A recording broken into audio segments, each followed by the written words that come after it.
sit cross-legged on the hardwood floor of my parents' Portland living room, surrounded by torn wrapping paper and the artificial pine scent of Christmas morning. My sister Madison twirls her manicured fingers around a set of shiny BMW keys, the metal catching the twinkling lights from the tree as she pirouettes like a teenager, instead of a 32-year-old woman. "I can't believe it," she squeals, bouncing on her toes. "My own Beamer." Richard beams at her with unfiltered pride, Karen clasping her hands beneath her chin, like she's witnessing a miracle. The car sits in the driveway, a glossy white testament to parental devotion, complete with an enormous red bow that probably cost more than what they spent on my entire Christmas. Meanwhile, I stare at the object in my lap, a plastic piggy bank shaped like a cartoon character from a children's show I outgrew 25 years ago. The price tag they forgot to remove reads $1.99. "Open it," Karen urges, gesturing toward the small rubber stopper on the bottom. My fingers feel numb as I comply. 2 crisp $1 bills flutter out. "It's the start of your future home fund, honey," Richard announces with a dismissive wave. "You're always so responsible with money, not like some people." He winks at Madison, who pretends to look offended. The silence stretches like taffy between us until Karen fills it. Madison needs reliable transportation for her new graphic design clients. Those artsy types expect a certain image, you know. Madison drops onto the couch beside me, her expensive perfume clouding my senses. "Don't worry, sis. I'll drive you around whenever you need." She pats my knee with patronizing gentleness. "Your little Toyota must be on its last legs by now. The Toyota that carried me through 7 hours of mountain passes yesterday. The Toyota I paid off myself 3 years ago. The Toyota that's more reliable than any relationship in this room. I can't breathe." 34 years of moments just like this one crystallize in my mind with perfect clarity. This isn't an anomaly, it's the pattern of my entire life. Just this morning, I had carefully wrapped their gifts a leather briefcase for Richard that cost 2 weeks' salary. The silver bracelet Karen had admired in a Seattle boutique window. The professional camera lens Madison had casually mentioned wanting, all purchased by setting aside a little from each paycheck for months. I'd rehearsed my announcement during the entire drive down from Seattle. Senior structural engineer, the promotion I'd earned through nights and weekends of extra work, designing buildings that would stand for generations. I'd imagined their faces lighting up with pride, finally seeing me as something more than Madison's responsible older sister. Maybe this Christmas will finally be different, I'd whispered to myself. At each rest stop, at each gas station, at each mile marker, my hands tremble as I place the piggy bank on the coffee table. The plastic makes a hollow sound against the glass. "Excuse me," I manage, my voice sounding like it belongs to someone else. "Bathroom." I walk. Don't run up the familiar stairs, past the wall of family photos where Madison's face dominates every frame. The bathroom door closes behind me with a soft click before I twist the lock. My reflection stares back at me, eyes too dry, face too composed. I press my palms against the cold marble counter, waiting for tears that won't come. The pressure builds in my chest instead, like concrete hardening around my lungs. People talk about heartbreak like it's abstract. It's not. I feel each chamber of my heart contracting painfully, blood struggling to push through narrowing vessels. My sternum aches like someone has pressed a knee against it. This is what dying feels like, I think. Not dramatic, just diminishing. The night stretches endlessly as I lie awake in my childhood bedroom, listening to Madison's laughter from downstairs as she and my parents plan her first road trip in the new car. At 2:17 a.m., I finally sit up. I pack quickly, taking only what matters: the faded stuffed bear my grandmother gave me. The photo album from college. The small wooden box containing my first professional blueprint. The expensive gifts I've given them over the years stay where they are. They were never about gratitude anyway. The house is silent as I carry my suitcase down the stairs. My house key lies cold in my palm for a moment before I place it on the kitchen counter, beside the coffee maker, that will brew in 3 hours. They have made their choice. Now I'm making mine. Streetlights blur into watery halos as I navigate empty highways. The dashboard clock reads 3:42 a.m. Christmas morning. My windshield wipers battle against thickening snow, while Bing Crosby croons about white Christmases from the radio. I twist the volume knob until his voice fades to silence. Have yourself a merry little Christmas. I whisper to the empty passenger seat, my voice breaking on, Merry. The irony burns like acid. Through Portland's southern outskirts, my Toyota's heater struggles against the December chill. 7 years old with 200,000 miles, this car carried me through college, first jobs, promotions. It never complained about mountain passes or tight parking spots. Unlike the gleaming BMW sitting in my parents' driveway with its ridiculous red bow, my car earned its place in my life. Around 6, my phone buzzes against the center console. I glance down to see Karen's face, lighting up the screen. Not, are you safe? Or, please come home. Just, did you remember to pay the electric bill for the cabin before you left Seattle? The cabin they bought for weekend getaways that Madison uses for Instagram photo shoots. A semi-truck passes, spraying slush across my windshield. For 3 terrifying seconds, I drive blind until the wipers clear enough space to see. My hands shake against the steering wheel as memories flood faster than the wipers can clear them away. 5th birthday. Madison's princess party with professional decorations, pony rides, and a 3-tier castle cake. 30 neighborhood kids in party hats. My celebration the following year. Grocery store sheet cake, 2 friends from kindergarten, party supplies from the dollar bin. Your sister needs the social stimulation, Richard explained when I asked why. You're more independent, their code for you don't need us.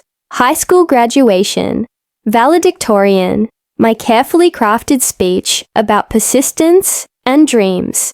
Empty seats in the family section because Madison's junior varsity soccer team had an away game. We'll watch the recording, Karen promised. The VHS tape sat unwrapped on my dresser until I left for college. Your sister needs the encouragement, Karen said. You always succeed without our help. Without help. Their code for you're on your own. College years flash before me as highway signs count down miles to the California border. Working 25 hours weekly at the campus bookstore and cafeteria. Taking maximum course loads to graduate early. Stretching student loans and scholarships, while Madison explored artistic inspiration across Europe on our parents' dime. Your sister needs to find herself. Richard insisted during one of our rare phone calls. You've always known exactly who you are. Known who I am. Their code for you don't deserve exploration. My phone buzzes again. Richard this time. I let it ring until voicemail catches it. The first hint of dawn lightens the eastern horizon as tears blur, oncoming headlights into golden streaks. I pull onto the shoulder, hazards blinking, and press my forehead against the steering wheel. The patterns crystallize with sudden clarity, Richard controlling the money, withholding from me while bankrolling Madison's every whim. Karen manipulating emotions, making me feel selfish for wanting even scraps of attention. The perfect system. One parent handling financial favoritism, the other maintaining emotional control. My phone rings again. Not family this time. Rachel Mitchell, my college roommate turned lifelong friend. Where are you? Her voice, warm and worried, fills the car through Bluetooth. Somewhere in southern Oregon, my voice sounds hollow, unrecognizable, heading south. To where? I don't know. The line goes quiet for a moment. Then, come to San Francisco. Stay with me. Family doesn't treat family like this. Rachel knows. She witnessed the evidence firsthand during college. The packages that arrived for me, containing practical necessities, while Madison received designer clothes. The holiday breaks when I stayed in dorms because flying home was too expensive. The same years my parents took Madison to Aspen and Maui. I can't impose. Stop. Rachel's voice turns firm. You've spent your whole life being the helper. Let someone help you for once. The words crack something open inside me. Help. Such a simple concept, yet foreign to my experience. In my family, help flows one direction toward Madison. Toward my parents. Never toward me. Okay, I whisper, surprising myself. Text me your location every hour. Drive safe. I'm making up the guest room. The call ends. I ease back onto the highway, wipers clearing fresh snow. For the first time since leaving Portland, my shoulders lower slightly from their defensive hunch. By 7:30 a.m., I cross the California state line. The Welcome to California sign gleams in early sunlight. My phone screen shows 17 missed calls, 32 text messages. With deliberate motions, I turn off notifications from Karen, Richard, and Madison. The silence feels weightier than any accusation. My stomach growls, reminding me I haven't eaten since yesterday's Christmas Eve dinner. A small roadside diner appears ahead. Its neon open sign, a beacon in the morning light. I pull into the nearly empty parking lot. Inside, the warmth envelops me like an embrace. Coffee-scented air, and the sizzle of breakfast on a distant grill. An older waitress with silver-streaked hair approaches with a coffee pot. Rough night? She asks, filling a mug without waiting for my answer. Her name tag reads, Helen. Rough life, I mutter, then feel immediately embarrassed by the melodrama. Helen doesn't flinch. Honey, I've been serving coffee for 40 years. I know heartbreak when I see it. Family or boyfriend? Family. She nods, sliding a menu toward me. Blood makes you related. Love and respect make you family. Her weathered hand rests briefly on mine. The special's good today. Comes with extra bacon. I order the special and wrap my hands around the coffee mug. Helen's words echo as I watch snowflakes dissolve against the window glass. Blood makes you related. Love and respect make you family. For 34 years, I've been related to the Matthews family. Perhaps it's time to find out what being part of a real family feels like. 3 weeks later, I am with my friend in San Francisco. My phone vibrates against the nightstand. For the 13th time this morning, Richard's number. Again. I count to 10 before silencing it. Adding his call to the growing cemetery of voicemails, I refuse to resurrect. The first week, their messages held confusion. The second, concern. Now, in week 3, they've evolved into something darker: manipulation, wrapped in parental authority. Emily Jane Matthews. Richard's latest voicemail thunders through the speaker when I finally check. If you don't return this car immediately, I'll report it stolen. This childish behavior has gone on long enough. The Toyota, my Toyota, the one with my name on the title, and 7 years of paid-off receipts. I crush the throw pillow against my stomach, swallowing the acid that rises in my throat. Karen's message follows. The doctor says my blood pressure is dangerously high because of the stress you're causing. Is that what you want? For me to end up in the hospital because you're being selfish? I delete them both without responding, though my finger hovers over the screen, longer than I care to admit. My temporary sanctuary in Rachel's spare bedroom feels both foreign and familiar. The walls are painted a soft terracotta that catches the morning light, warming the space in ways my Seattle apartment never did. On the dresser, my laptop displays an email I've rewritten 14 times. Dear Mr. Harrison. Dear Mr. Harrison, I'm writing to formally request a transfer to the San Francisco office. Effective immediately. My finger clicks send before I can reconsider. No family connections. No favors called in. Just my work record. My reputation. My worth as a structural engineer. 3 hours later, the approval arrives in my inbox. Just like that, as if I've always been capable of creating my own path. You got it. Rachel appears in the doorway, reading my expression. Her dark curls frame a face, lined with genuine happiness for me. The concept still feels foreign. Someone celebrating my accomplishments without making them about themselves. I start Monday. I confirm. Now I just need to find a place. I start Monday. Rachel grins. Already called Olivia from book club. She manages apartments in Mission District. Rent control. Safe building. 20-minute walk to your new office. You didn't have to. I wanted to. She cuts me off, dropping onto the bed beside me. Friends help friends. No strings attached. Novel concept for you. I know. The words hit their mark. No strings. No obligations. No scorekeeping. The tears I've been holding back for 3 weeks threaten to break through. I made you an appointment too, she adds, sliding a business card onto my laptop. Dr. Whitman, Tuesday at 4. The card reads, Eleanor Whitman, PhD, Family Therapy. I'm not crazy, I whisper. No. Rachel agrees. But you've been carrying something heavy for a very long time. It might help to put it down somewhere safe. On Tuesday afternoon, the therapist's office smells like lemon furniture polish and old books. Dr. Whitman wears reading glasses on a beaded chain and sensible shoes that make no sound on the carpet. She doesn't rush to fill silences, just waits while I struggle to form words that have never been spoken aloud. Favoritism, I finally say, the word hanging between us, like a newly discovered planet.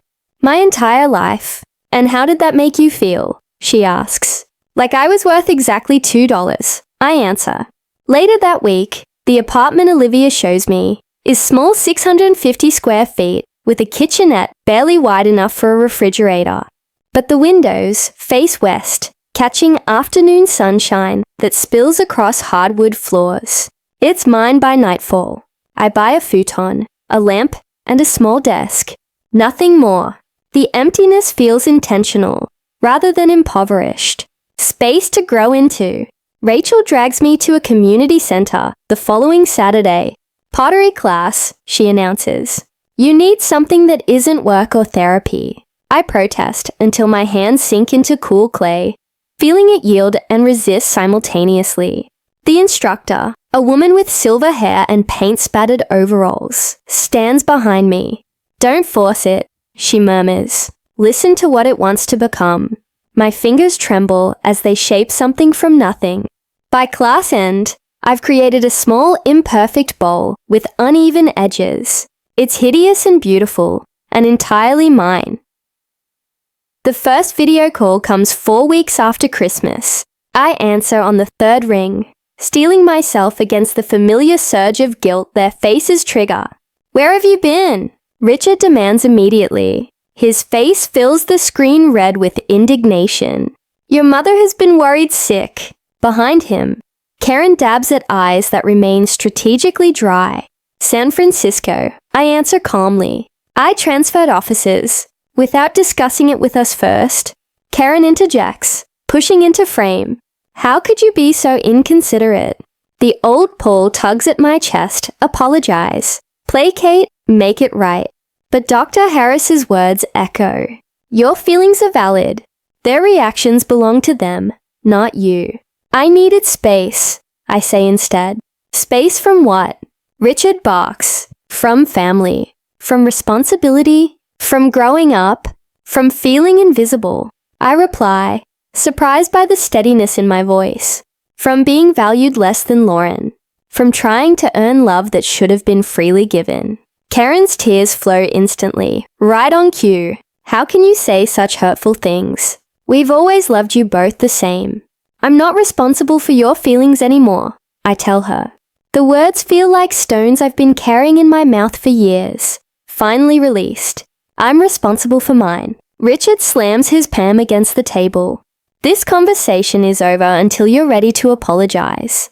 Then I guess we're done talking. I answer and end the call. In days to come, the rumors reach me through LinkedIn messages and texts from former co-workers.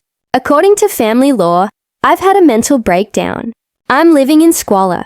I've joined a cult. Lauren's Instagram shows her looking concerned in tastefully filtered photos, captioned with vague references to family heartbreak and praying for those struggling with mental health. My new co-workers know nothing of this narrative. They see only my work, the precision of my calculations, the innovation in my designs. When Lauren shows up unannounced at the office reception 10 days later, Melissa happens to be dropping off lunch. She's in a meeting. Melissa informs her coolly, and she'll remain in meetings indefinitely for uninvited visitors.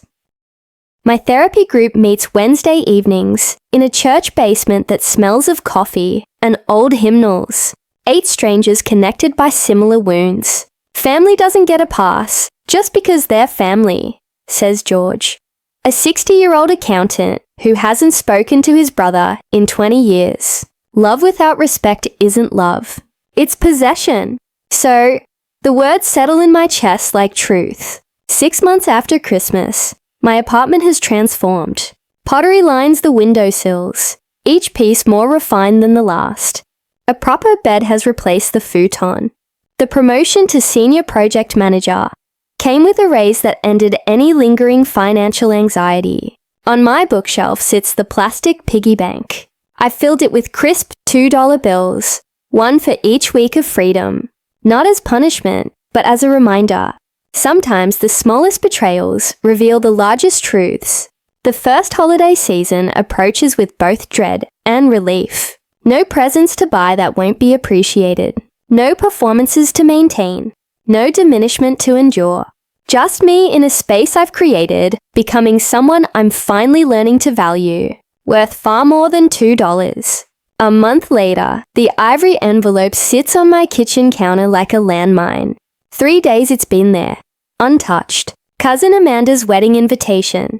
My name in swooping calligraphy, Iris Collins. No, +1. Just me. Expected to return to the fold unaccompanied. So, what are you thinking, Doctor? Dr. Winters asks, her office chair creaking as she leans forward. I trace the edge of the armrest, counting the brass tacks one by one. I'm going. Her eyebrows rise slightly. That's a change from last week. On my terms. I add quickly. I've booked a room at the Hilton 4 blocks from the venue. Richard called twice, insisting I stay at their rental house with everyone. And what did you say? Nothing. I smile, remembering the satisfaction of letting his voicemail fill with increasingly desperate messages. The boundary is the message. 7 months of therapy has taught me the vocabulary of self-protection. 7 months after Christmas drove away. 7 months of rebuilding myself, 1 therapy session, 1 pottery class, 1 peaceful evening alone at a time. During the session, my phone buzzed. Lauren, the 3rd text today. Can't wait to see you next weekend. We need sister time before the wedding madness. I slide the phone back into my purse without responding. Dr. Winters notices. Your sister again? Suddenly we're best friends. I laugh, but it comes out hollow. She never texted this much when we lived in the same city. What do you think she wants? A ride from the airport. Money. The old Iris who carried her emotional baggage along with her actual luggage. I run my fingers across the fabric swatch on my lap. Midnight blue silk for the dress I've commissioned. 3 fittings to ensure it hangs perfectly from my shoulders. Skims my curves without apology. The color of power, not reconciliation. They've enlisted flying monkeys. I tell Dr. Winters. Uncle David called last night about how families need to stick together. Aunt Linda emailed about forgiveness being divine. Even Amanda's fiancé sent a Facebook message. They're coordinating. And how does that make you feel? Before therapy, I would have said fine. Always fine. Instead, I traced the physical truth of my emotions. The tightness in my throat, the cold sweat along my hairline, the slight tremor in my fingers. Terrified, I admit, but also ready. Later that evening, I spread the seating chart Amanda accidentally included in a group email across my kitchen table. There I am, placed between my parents, directly across from Lauren. The family tableau was restored. I reached for my phone. Amanda? It's Iris.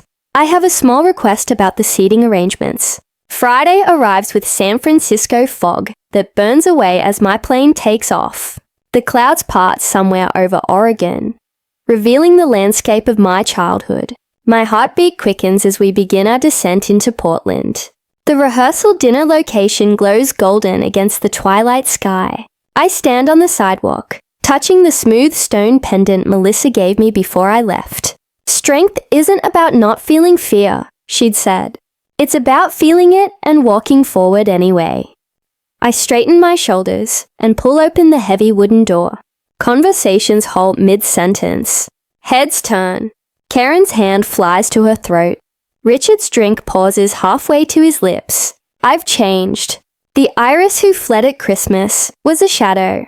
This woman in tailored black pants, emerald silk blouse, and heels that announce each step with authority is solid, present.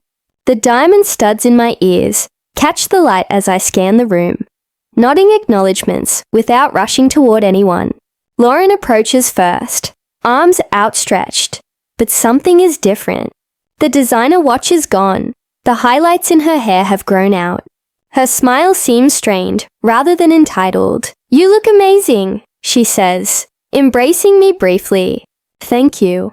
I step back, maintaining the space between us. How's the BMW treating you? Her eyes dart away. I had to trade it in. Got a Honda. More practical, you know. Beyond her shoulder, I spot my parents huddled with Aunt Martha. Karen dabs at her eyes with a cocktail napkin. Richard's shoulders slump forward in a posture I've never seen before. Cousin Rachel appears at my elbow, vodka tonic in hand. God, am I glad you're here, she whispers. You wouldn't believe the drama since Christmas. Oh, your parents are selling the house. She leans closer. Medical bills, they say, but everyone knows they've been floating Lauren for years. Reality finally caught up. Before I can respond, a waiter circulates with champagne. I take a glass, watching the bubbles rise and burst against the surface. Just like the family stories, what rises eventually pops. Uncle Mark approaches, clasping my free hand. You're looking well, Iris. That job in San Francisco must agree with you. Senior project manager now, I say, the words still tasting new on my tongue. His eyes widen.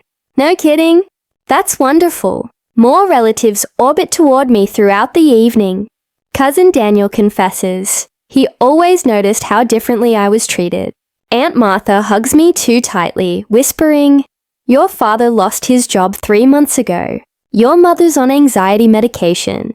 I absorb each revelation with the strange detachment of someone watching waves break against a shore from which they've retreated to higher ground. My father corners me during cocktail hour, bourbon heavy on his breath. Family sticks together, Iris. His voice carries the familiar weight of authority, but something essential has crumbled beneath it, no matter what. Does it, Richard? I meet his gaze without flinching. Or do some family members stick together while others get pushed aside? His face reddens. We've always supported you. $2 in a piggy bank. The words come out softer than I expected, but they land with precision. That was your definition of support. He opens his mouth, closes it, then walks away. In the ladies' room, Karen appears beside me at the sink, eyes swimming with tears. We miss you so much, she says, reaching for my hand. I continue washing my hands, the soap slippery between my fingers. I miss who I thought you were too. Back in the main room, Lauren pulls me onto the terrace. The evening air carries the scent of roses from the garden below. The BMW got repossessed, she blurts out. I'm drowning in debt. Design clients dried up. Richard can't help anymore. Her voice cracks. I don't know how to do this, Iris. I never learned how to stand on my own. The confession hangs between us. 7 months ago, I would have immediately offered solutions, money, and a place to stay. The old Iris would have added this burden to her collection. Instead, I place my hand gently on her arm. That sounds really hard, Lauren. I feel compassion without responsibility. A distinction that took months of therapy to learn. I'm sorry you're going through that. Her eyes widen slightly at my response. Compassion without rescue. I can help make a budget, I offer. But I can't fix this for you. Over her shoulder, I see Amanda in her pre-wedding glow, surrounded by bridesmaids. Tomorrow will bring its own challenges. But tonight, standing on this terrace, with the weight of family expectations sliding off my shoulders like water, I realize I'm no longer afraid. I am the woman who walked away from a lifetime of diminishment, who built a life from the foundation up. Whatever comes next, I'll face it standing firmly on the ground of my own making. The next day, I stand in the bridal suite of the Magnolia Gardens, watching as my cousin Amanda transforms from nervous bride to radiant woman. The morning sun pours through tall windows, casting everything in a gentle golden light that feels at odds with the storm brewing in my chest. Iris, your parents are looking for you, Aunt Martha whispers, her fingers gentle on my forearm. They're in the library, said it's important. I knew this moment was coming. 7 months since I walked out of their Portland home, leaving nothing but a note and a lifetime of resentment behind.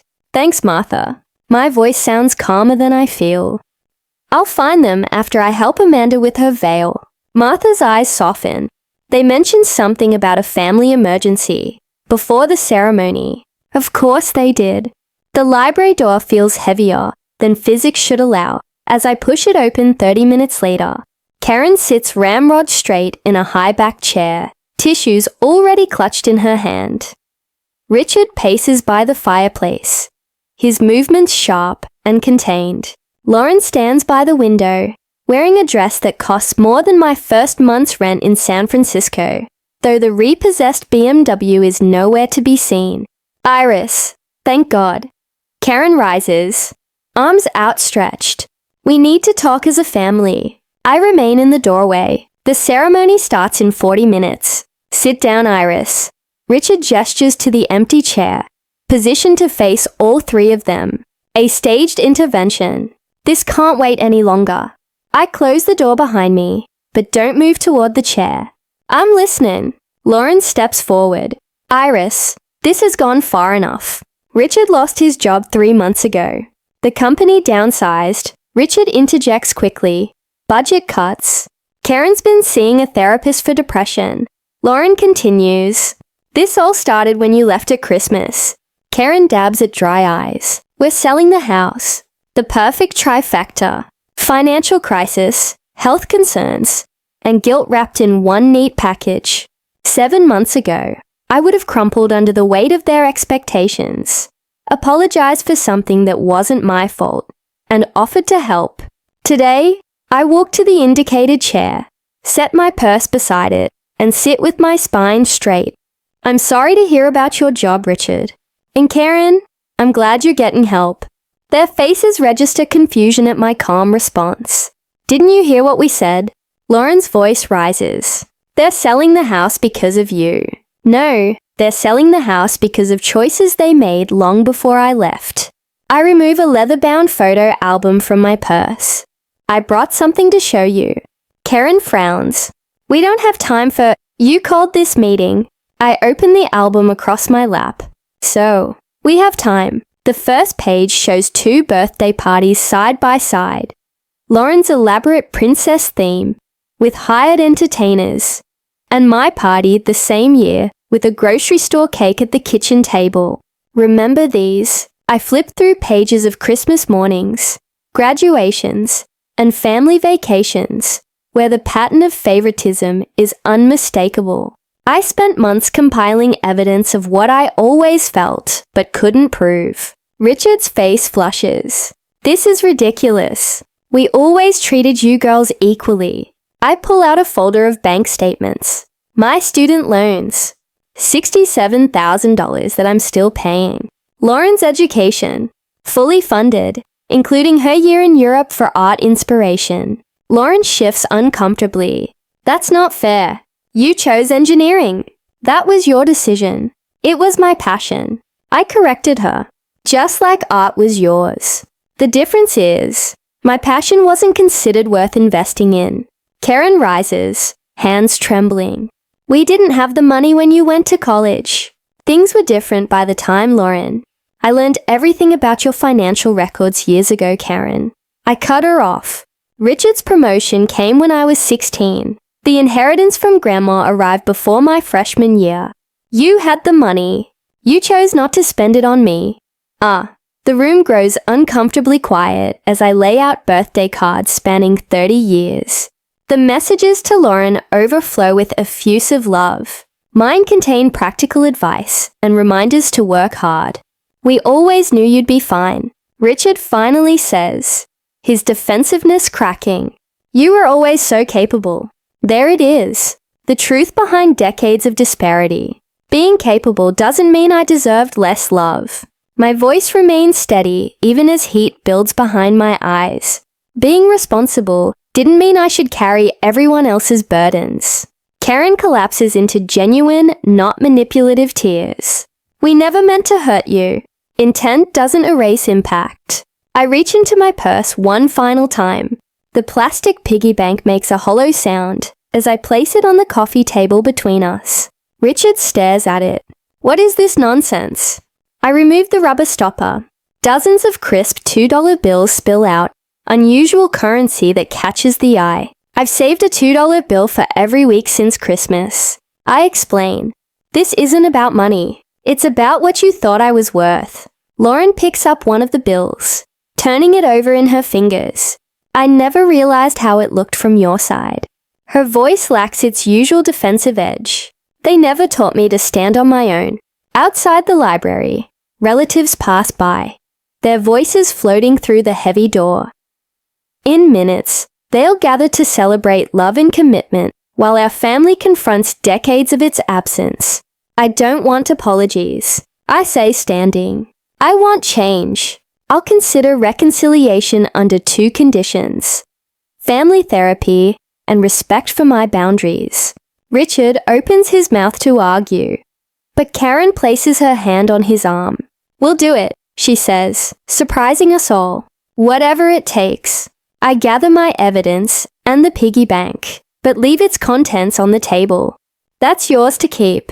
A reminder of what happens when you value one child over another. Walking toward the door, I pause with my hand on the knob. I need to take my seat for the ceremony. My friend Melissa is saving me a place. As I step into the hallway, my back straight and heart lighter than it's been in months. I hear Lauren whisper to our parents, "She's different now." She's right. The woman who left that Christmas morning, carrying nothing but grief and resolution, is gone.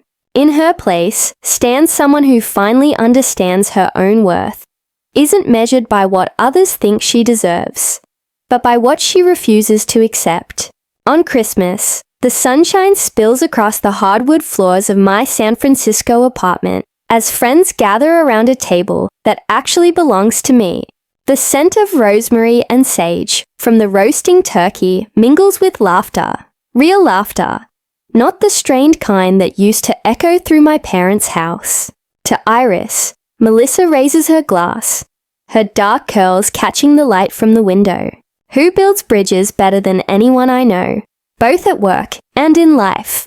My cheeks warm at the toast.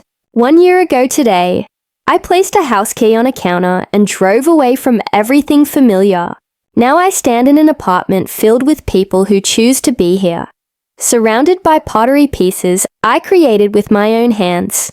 And to Senior Project Manager Collins, adds Ethan, his fingers brushing mine under the table. His touch still sends electricity through me.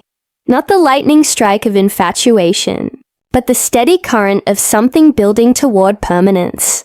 Whose team finished the Richardson Tower project 2 weeks ahead of schedule? Ethan understands deadlines and structural integrity, an environmental engineer who values sustainability in buildings and relationships alike. When he first asked me to coffee 6 months ago, I almost declined. Old habits of self-sacrifice die hard. My therapist, Dr. Winters, called it progress when I said yes. The kitchen timer chimes, saving me from having to acknowledge their praise. Some changes take longer than others. Need help? Asks Ethan, following me into the kitchen. I've got it. The words slip out automatically. Then I catch myself, remembering Dr. Winters' gentle challenge. Accepting help doesn't diminish your strength. Actually, could you carve the turkey? I never learned how. My phone vibrates with a video call from Lauren. Monthly calls a boundary we established after the wedding confrontation. I answer while Ethan handles the carving. Merry Christmas, Lauren says, her face filling the screen. Her apartment visible behind her looks smaller than mine. No designer furniture, no luxury car parked outside.